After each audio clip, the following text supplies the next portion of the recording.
हरिओम. आम्ही भक्ती मार्गावर जमेल तशी भक्ती करत आनंदाने चालत असतो. सद्गुरू प्रत्येक पावलांवर आमची साथ करत ह्यावर आमचा ठाम विश्वास असतो. तसाच आहे आपला पुढचा अनुभव आहे कीर्तिवीरा नवलारेकर नाशिकवरून. त्या म्हणतात, ह्या श्रद्धावान स्त्रीचा भाऊ एक भीषण अपघातामुळे रुग्णालयात दाखल असताना अचानक मध्यरात्री त्याची प्रकृती इतकी बिघडते की कोणाला हाक मारणे इतके त्याला शक्य होत नाही. पण बहिणीने सद्गुरू अनिरुद्ध बापूंचा फोटो बेडजवळ ठेवलेला असताना त्या फोटोला मनातून आतंकाने हाक मारली जाते व त्रिविक्रम मंत्र गजर केला जातो. आणि आपण त्यांचा पुढचा अनुभव ऐकूया. बापूंनी स्वतः येऊन मला सावरले, हे असं म्हणतात. हरिओम. सन 2017 पासून आम्ही सद्गुरू अनिरुद्ध बापूंच्या उपासनेत सहभागी झालो. बापूंनी आम्हाला त्यांच्या भक्तिभाव चैतन्याने आणले आहे आणि आमचे जीवन सुंदर केले. बापू परिवारात सहभागी झाल्यापासून पदोपदी त्यांचे अनेक अनुभव मला व माझ्या कुटुंबियांना येत गेले. यासाठी सर्वप्रथम बापूंना अंबज्ञ म्हणून मी माझ्या अनेक अनुभवांमधील एक अनुभव मी सर्वांना सांगू इच्छिते. माझा हा अनुभव सन 2021 मधला आहे. कोरोनाच्या आजारामधून वडील नुकतेच सावरले होते आणि काही दिवसांनी त्यांना पुन्हा त्रास व्हायला लागला. त्यासाठी त्यांची शुगर वाढल्याने माझा भाऊ शेखर सिंग हा लगेचच त्याची बाईकवरून वडिलांचे औषध आणण्यासाठी निघाला. पाठीमागून येणाऱ्या एका गाडीने त्याच्या बाईकला धडक दिली आणि त्याचा मोठा अपघात झाला. त्याचा अपघात खूपच मोठा झाला.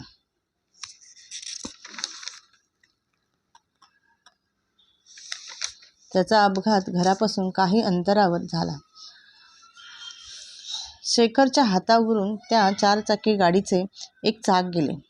बापूंनी शेखरचं डोकं वाचवले होते हे मी विश्वासाने सांगते.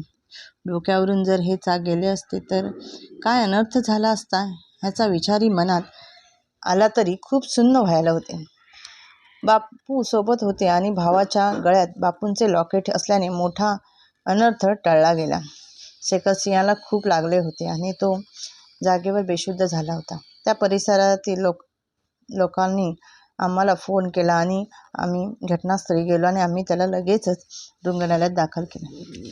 तिथे त्याच्यावर अनेक चाचण्या करण्यात आल्या. त्याच्या छातीत बरगाड्यांना आणि त्याच्या हाताला फ्रॅक्चर झाले होते. त्याची ऑक्सिजन पातळी कमी जास्त होत होती. डॉक्टर म्हणाले ह्याच्या हातावर लगेचच शस्त्रक्रिया करावी लागेल. हातात रॉड घालणे आवश्यक होते, पण ऑक्सिजन पातळी स्थिर झाल्याशिवाय शस्त्रक्रिया करणे शक्य नव्हते. दुसऱ्या दिवशी रात्री 10 वाजता भावाला अतिशय त्रास व्हायला सुरुवात झाली. त्याची ऑक्सिजन पातळी अधिक प्रमाणात खालावल्याने त्याची प्रकृती अस्थिर झाली. त्याच्यावर सर्व चाचण्या पूर्ण करण्यात आल्या. हे असे लक्षात आले की त्याच्या छातीला बराच मार लागला आहे आणि छातीत जास्त प्रमाणात रक्त गोठले आहे. लगेच शस्त्रक्रिया झाली नाही तर पूर्ण शरीरात विष पसरण्याची दाट शक्यता असल्याने आम्हाला सांगण्यात आले. डॉक्टरांनी लगेचच शेखरला शस्त्रक्रियेसाठी घेतले. शस्त्रक्रिया झाल्यावर 2 ते 3 तासांनी त्याला त्याच्या रूममध्ये नेण्यात आले. पहाटे 3:30च्या दरम्यान त्याला पुन्हा खूप त्रास व्हायला लागला.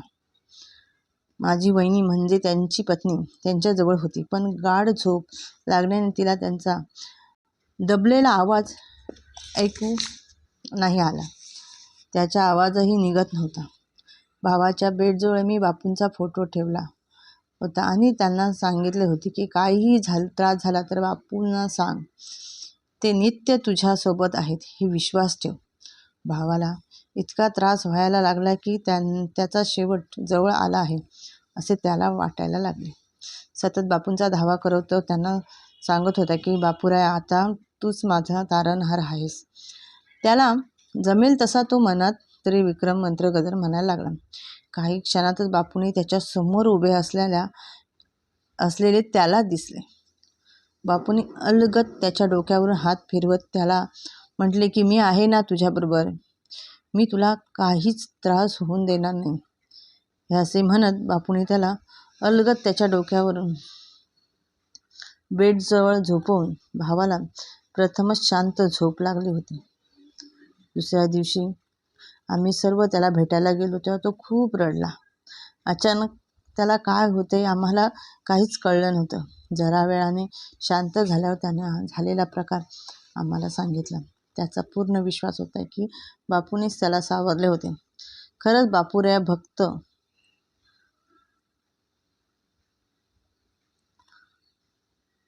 बापूरायांनी वाचवले.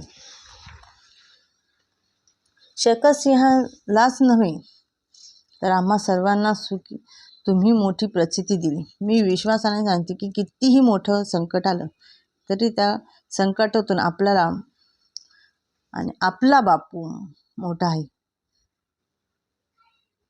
हे परत मनात पहिलं आलं पाहिजे की संकट कितीही मोठं असो पण त्या संकटापेक्षा माझा बापू मोठा आहे आणि बापूच मोठा असणार आहे.